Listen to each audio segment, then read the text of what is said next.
행복하게 또 주일을 보내시고 알차게 한 주간을 사시기를 축복합니다. 우리 세 분을 우리 영상으로 한번 만나보려고 합니다. 먼저 우리 유관순 열사입니다.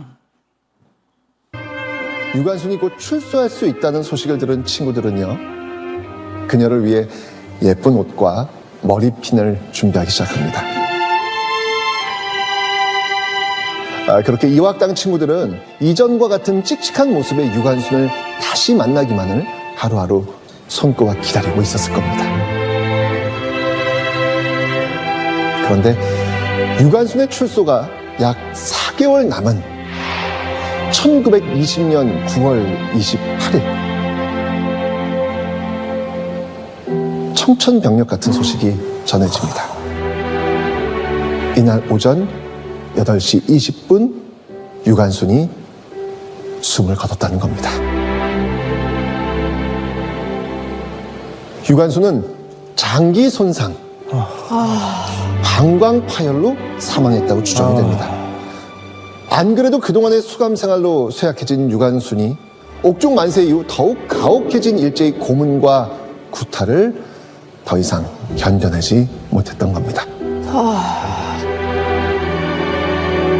꽃다운 17살 나이에 너무나도 참혹한 마지막을 맞이한 유관순. 그녀는 죽기 전 이런 말을 남겼다고 전해집니다. 내 손톱이 빠져나가고 내 귀와 코가 잘리고 내 손과 다리가 부러져도 그 고통은 이길 수 있사오나 나라를 잃어버린 그 고통만은 견딜 수가 없습니다.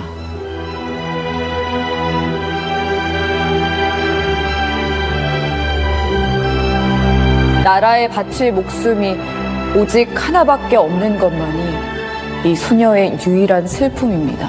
와.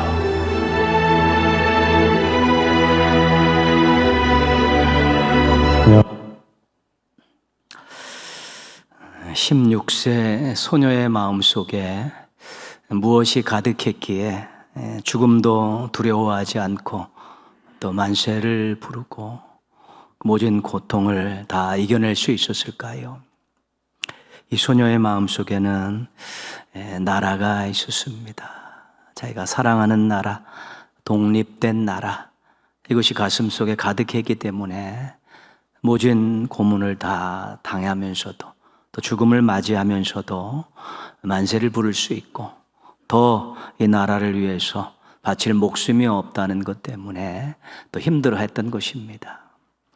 독립운동을 한 모든 열사들과 당시의 백성들도 다 이와 같은 마음을 품었을 것입니다.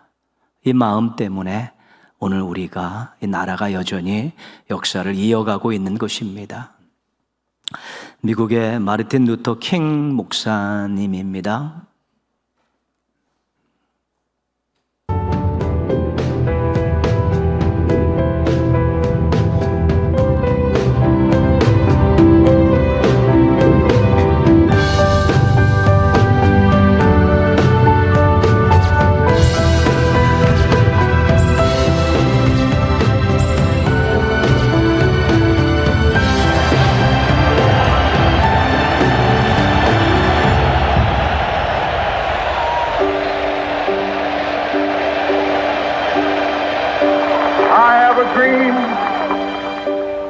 That one day on the red hills of Georgia, the sons of former slaves and the sons of former slave owners will they be able to sit down together at the table of brotherhood. I have a dream that my 4 little children will one day live in a nation where they will not be judged by the color of their skin, but by the content of their character. I have a dream today.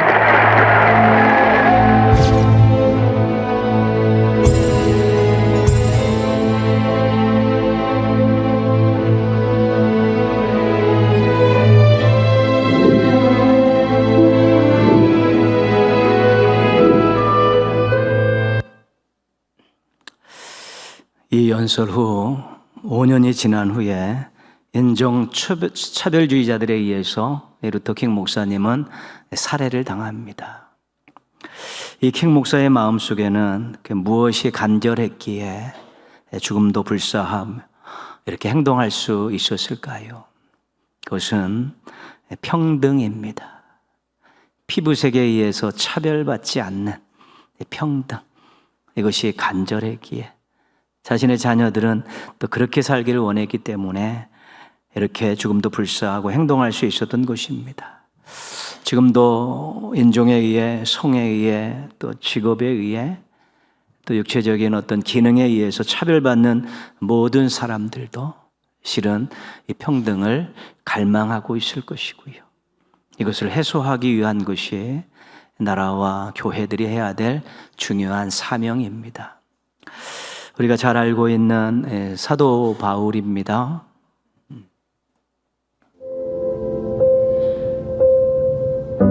To Timothy, my dear son,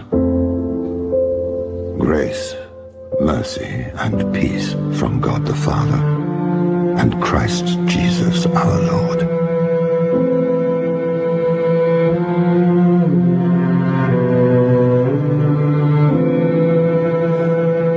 Remember Jesus Christ, raised from the dead, descended from David.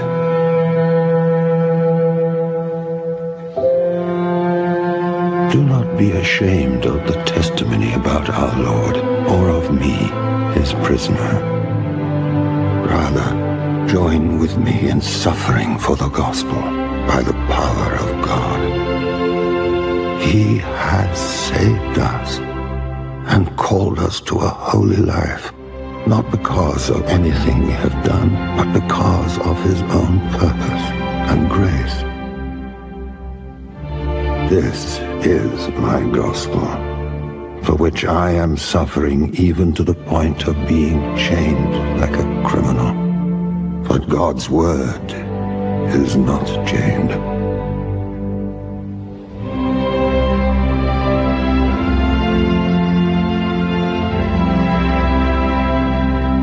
For I am already being poured out like a drink offering. The time of my departure has come.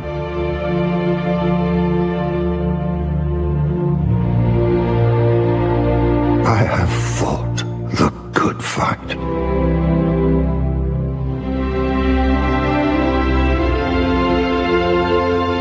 I have finished the race.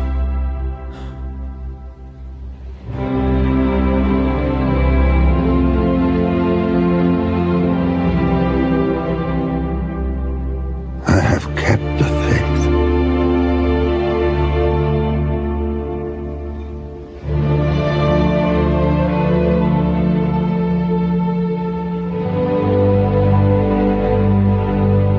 The Lord be with your spirit.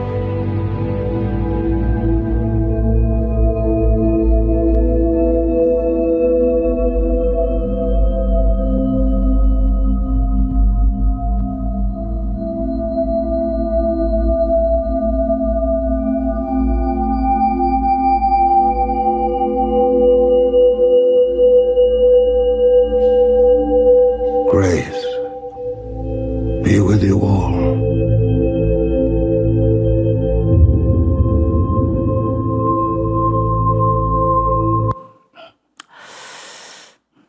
부와 명예와 권력을 버리고 고난과 죽음도 마다하지 않았던 이 바울의 마음에는 무엇이 가득했을까요? 예수님입니다. 예수님이 주인공인 복음입니다. 복음을 통해서 살리는 생명입니다. 이것이 사도 바울 마음속에 꿈틀거리고 있었던 것입니다. 그래서 힘들고 어려워도 희생을 당하더라도 그 모든 것들을 묵묵히 감사함으로 감당했던 것입니다. 우리들의 믿음의 선배들, 또 세계 곳곳에 나가 복음을 전하는 선교사님들, 그리고 우리와 같이 이 땅의 신실한 성도들의 마음에도 꿈틀거리고 있는 것입니다.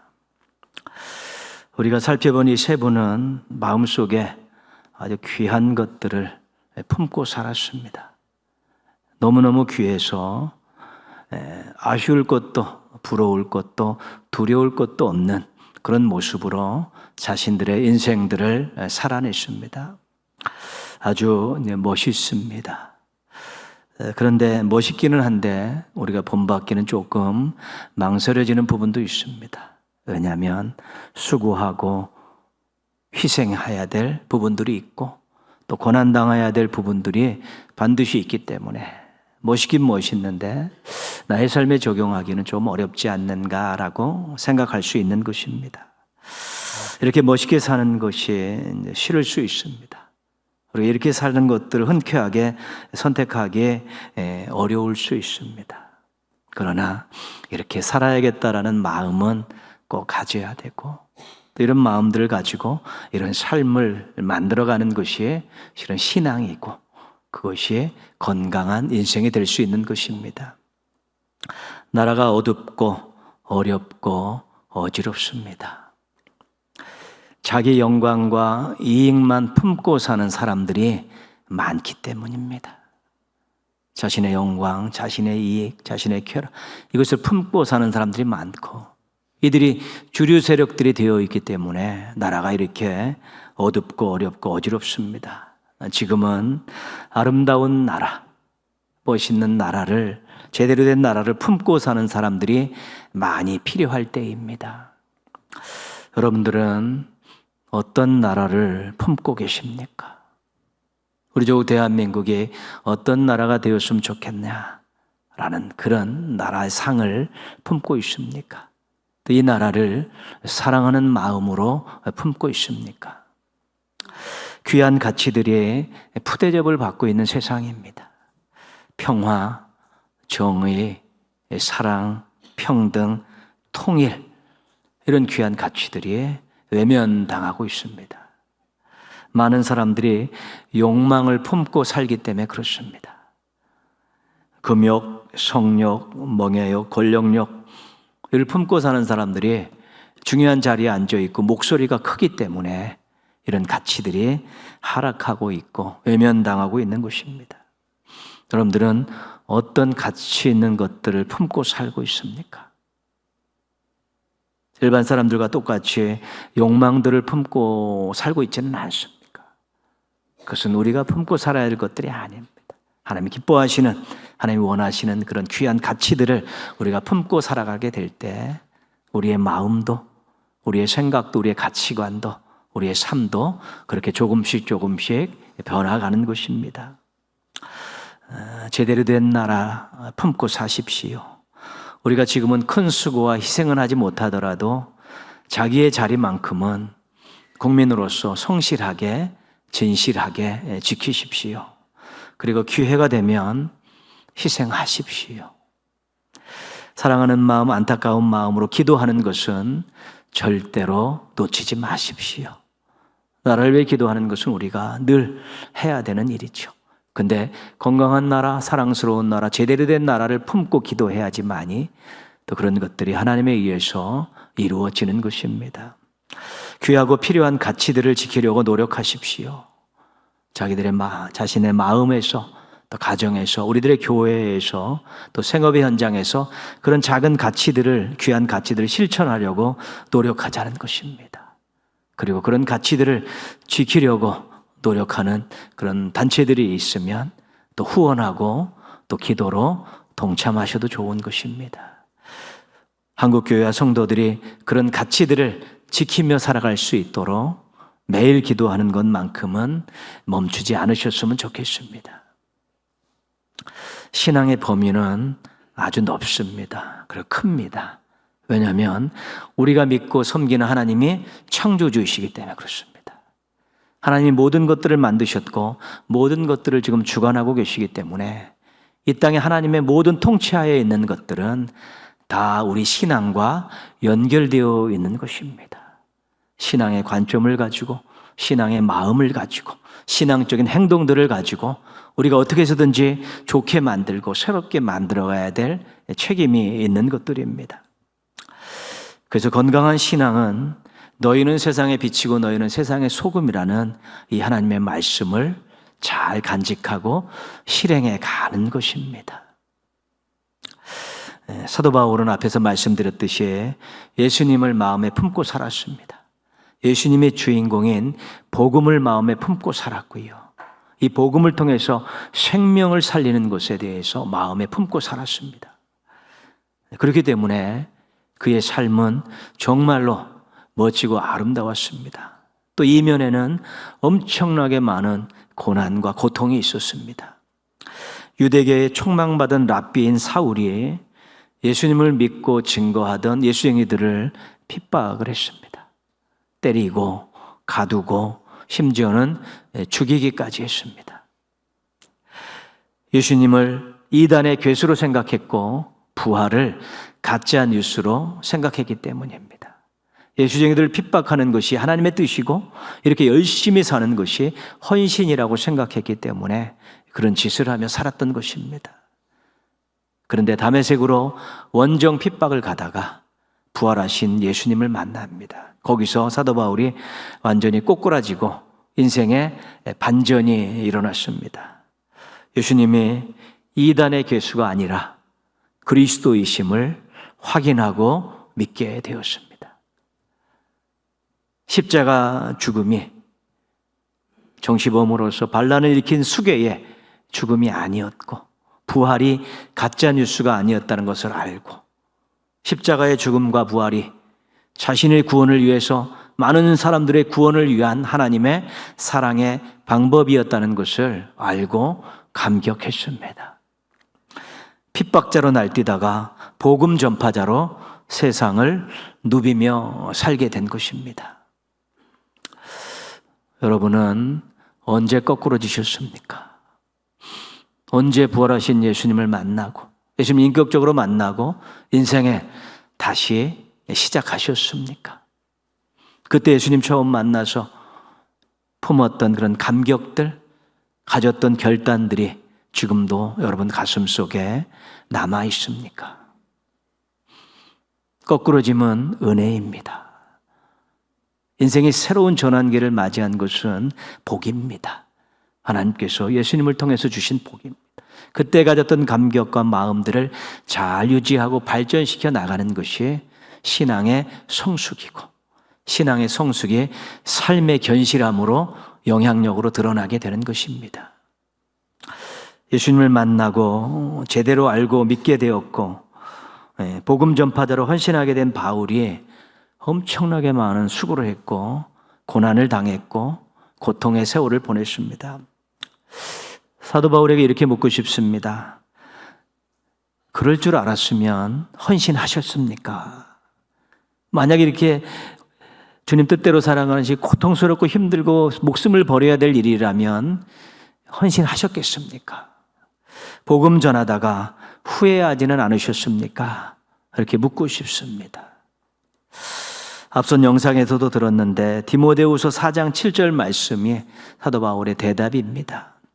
나는 선한 싸움을 싸우고 나의 달려갈 길을 마치고 믿음을 지켰으니 이제 후로는 나를 위하여 의의 면류관이 예비되었으므로 주 곧 의로우신 재판장이 그날에 내게 주실 것이라. 나는 잘 싸웠습니다. 나는 잘 달렸습니다. 나는 잘 지켰습니다. 예수님 앞에서 부끄러울 것이 없습니다. 의의 면류관 상 주시면 저 기쁨으로 받겠습니다. 이것이 사도 바울의 대답입니다. 고난과 희생 각오했다는 것입니다. 수고와 고난과 희생이 있었지만 후회하지 않았다는 것입니다. 부럽지 않습니까? 시간과 물질과 땀 들이는 대로 생각도 많고 핑계도 많고 후회도 많은 사람들에게는 정말 부러운 것입니다. 주님을 위해서 작은 시간 하나 드릴 때도 이런저런 생각으로 고민하고 갈등하고 이 핑계 저 핑계 대고 또 그것 해놓고 이랬을 걸 하고 후회하는 그런 연약함이 있는 인생들에게는 부러울 수밖에 없는 것입니다. 힘들었지만 비굴하게 살지 않았다는 것입니다.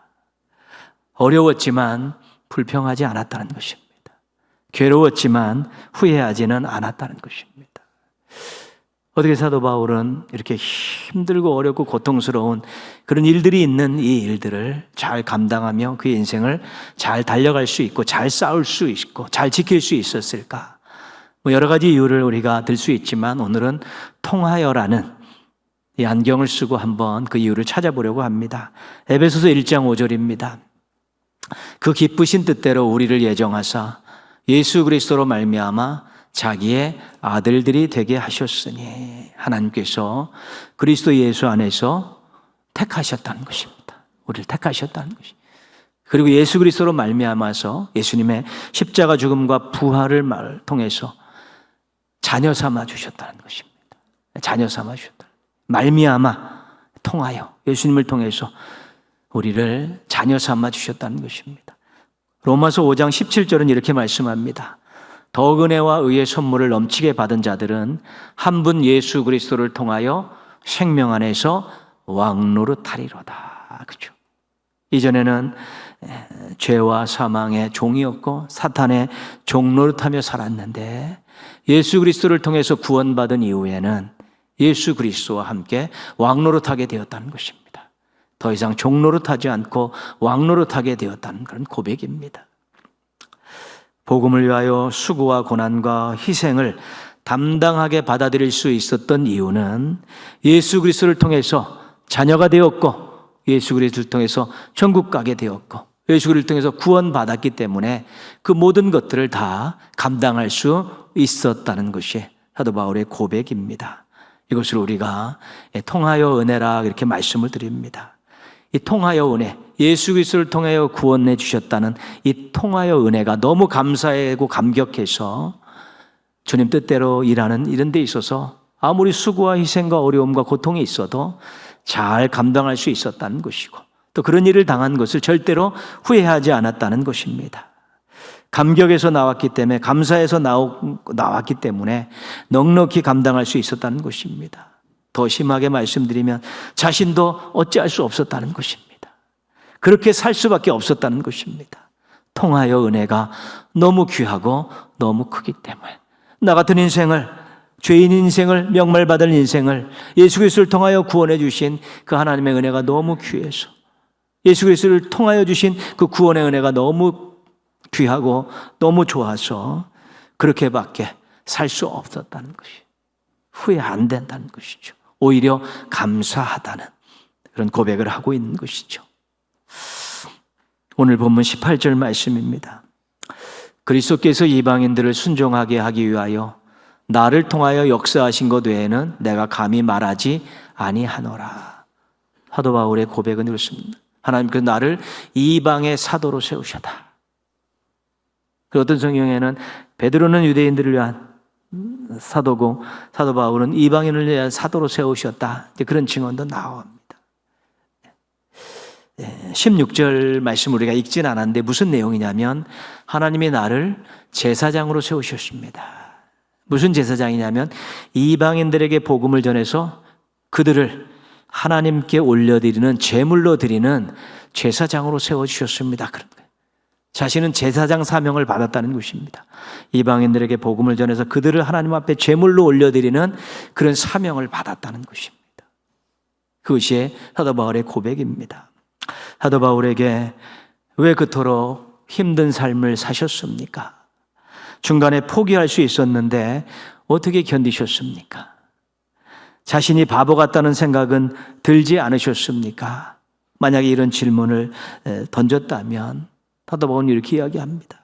하나님이 나에게 이방인을 맡겨주셨습니다. 하나님이 나를 통해서 이방인을 구원하려고 하셨습니다. 하나님께서 나에게 통하여 사명을 주셨습니다. 나에게 통하여 사명을 주셨는데 나를 통해서 이방인들을 구원하시기를 원하셨는데 나를 통해 하나님 뜻을 이루기를 원하셨는데 나를 통해서 하나님 영광 받으시기를 원하셨는데 제가 어찌 거절할 수 있습니까? 제가 어떻게 감당하지 않을 수 있었습니까? 라는 그런 고백을 오늘 말씀 속에서 하고 계신 것입니다. 만약에 하나님께서 내가 너를 통해서 영광 받고 싶구나. 내가 너를 통해서 나의 뜻을 이루고 싶구나 라고 그렇게 물어오시고 그렇게 사명을 주셨을 때, 그런데 그것이 조금 수고해야 될 일이다. 그게 조금 고통스러운 일이다. 그것이 희생해야 될 일이라는 것들이 전제되었을 때 이것들을 사도 바울과 같이 수용할 수 있을까? 우리가 많이 고민하고 또 기도해야 되는 내용들입니다. 왜냐하면 편하게 살고 싶기 때문에 그렇습니다. 누리며 살고 싶기 때문에 그렇습니다. 섬김을 받으며 살고 싶기 때문에 그렇습니다. 그런 마음들이 우리의 기저에 깔려 있어서 틈만 나면 고개를 이렇게 들고 나오기 때문에 그렇습니다. 사도 바울뿐 아니라 우리에게도 하나님께서 통하여 은혜를 주셨습니다. 우리도 예수님을 통해서 구원받았습니다. 믿으십니까? 틀림없는 사실입니다.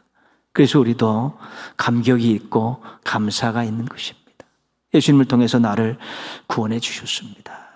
그 주님을 사랑할 수밖에 없고 주님의 뜻을 받들 수밖에 없는 것이 통하여 은혜에서 나오는 것입니다. 사도 바울뿐만 아니라 우리도 통하여 사명을 받았습니다. 뭐냐면 하나님께서 우리를 통해서 영광 받으시기 원하시고 우리를 통해서 뜻을 이루시길 원하고 우리를 통해서 누군가를 구원하시기 원하고 그런 마음을 가지고 하나님께서 우리에게 사명을 주신 것입니다. 내가 너를 통하여 영광 받고 싶고 내가 너를 통해 내 뜻을 이루고 싶고 내가 너를 통해 누구를 구원하고 싶다라는 이것이 우리에게 주신 하나님의 마음이고 사명입니다. 어떤 신앙의 선배가 이런 말씀하십니다. 호흡이 있는 한 다 사명자다. 호흡이 있는 한 다 사명자다는 거죠. 이 땅에서 호흡이 있는 한 다 사명자입니다. 하나님께서 호흡을 거두가시지 않는 한은 무언가 그 사람을 통해서 영광 받으시고 뜻을 이루고 싶고 또 무언가 구원을 하고 싶으신 하나님의 마음이 그 속에 있기 때문에 그렇습니다. 통하여 은혜를 받았다고 고백한다면 통하여 사명도 있다고 여러분 인정하셔야 됩니다. 하나님이 도대체 나의 어떤 면을 통해서 영광 받으시길 원하실까? 하나님 나의 어떤 면을 통해서 기뻐하시길 원하시고 하나님 나의 어떤 면을 통해서 하나님의 뜻을 이루시길 원하실까? 하나님 나를 통해서 누구를 구원하시길 원하실까? 이런 생각들을 늘 하셔야 되는 것이고 여러분 각자가 찾아야 되는 것입니다. 내 인생을 통해서 하나님께서 원하시는 것이 무엇인가? 오늘의 삶을 통해서 나의 직업을 통해서 나의 이 직분을 통해서 우리 가정을 통해서 하나님께서 무엇을 원하고 계신가? 이를 통해서 무엇 영광을 받기를 원하시는가를 늘 고민하면서 찾아야 되는 것입니다. 찾고 기도하고 또 찾으면 그것을 위해 노력하다 보면 행복도 많이 맛보고 또 하나님 주신 복도 많이 누리게 되어 있는 것입니다. 봄이 오고 있습니다. 봄은 생명의 계절입니다. 막 생동감도 넘치고 생명력도 넘치고 그렇습니다. 봄이 기대가 되는 이유는 그것입니다. 우리의 신앙이 생명력이 있고 생동감이 넘치는 이 봄과 함께 다시 한번 그것을 살리는 기회가 되었으면 좋겠습니다. 형식적으로 그냥 무덤덤하게 신앙생활 하지 마시고 기계적으로 신앙생활 하지 마시고 남이 하라고 하니까 눈치 보면서 신앙생활 하지 마시고 통하여 은혜의 감격, 통하여 사명을 찾으려는 분투하는 노력들 이런 것들을 통해 생명력과 생동감 있는 모습으로 여러분들이 자신의 삶을 돌아보고 하나님께 예배드리고 하나님께 기도하고 또 삶에서 그런 것들을 이루기 위해 하나님의 영광을 위해 하나님의 뜻을 이루어드리기 위해서 작은 실천들을 감행하게 될 때 정말 예전에 맛보지 못했던 아주 큰 기쁨과 즐거움을 맛보고 터져나오는 감격적인 찬양을 하나님께 올려드릴 수 있게 되는 것입니다. 봄에 부끄럽지 않게 살자는 것입니다. 하나님의 은혜에 부끄럽지 않게 살자는 것이고 하나님 주신 사명에 부끄럽지 않게 살자는 것입니다. 다시 한번 봄을 맞이하면서 통하여 은혜를 확인하며 감격과 감사를 회복하십시오. 통하여 사역을 생각하며 내가 앞으로 어떤 생각을 가지고 어떻게 살아가야 되느냐 이런 부분들을 다시 한번 점검하시고 결단하십시오. 그래서 더 많이 하나님을 기쁘시게 하고 더 많은 하나님께 영광을 올려드리는 생명력 넘치는 우리 신앙인들 되시기를 주님의 이름으로 축원합니다.